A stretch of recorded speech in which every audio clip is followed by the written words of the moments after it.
ক্রিকেটের সব খবরাখবর সবার আগে পেতে এখনই সাবস্ক্রাইব করুন এবং বেল বাটনে প্রেস করুন।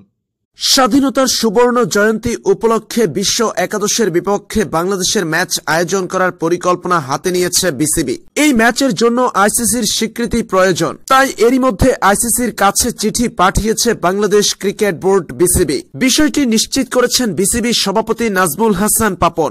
এ প্রসঙ্গে সাংবাদিকদের সঙ্গে আলাপকালে তিনি বলেন, শুধুমাত্র বাংলাদেশের খেলোয়াড়দের নয়, কি করলে বিশ্বের সেরা খেলোয়াড়দের আনা যায় আমরা সেটা নিয়ে কাজ করছি। আমি চাই এখানে বিশ্বের সেরা খেলোয়াড়রা এসে খেলবে। এরপর পাপন আরো বলেন, আমরা এটা নিয়ে আলোচনা করছি, বর্তমানে এটি প্রাথমিক পর্যায়ে আছে। বিশ্ব একাদশের বিপক্ষে বাংলাদেশের ম্যাচ আয়োজন করার পরিকল্পনা করছি। আইসিসির কাছে এরই মধ্যে চিঠি পাঠানো হয়েছে। আইসিসির স্বীকৃতি পেয়ে গেলে আমরা এগিয়ে যাব, আর বিশ্ব একাদশে বড় বড় দেশের খেলোয়াড়রা অংশগ্রহণ করবে, এটা আমাদের নিশ্চিত করতে হবে। সেরা খেলোয়াড়রা আমাদের এখানে আসবে কিনা সেটাও মাথায় রাখতে হবে, এবং আমরা একটা আকর্ষণীয় ম্যাচ আয়োজন করার পরিকল্পনা নিয়েছি।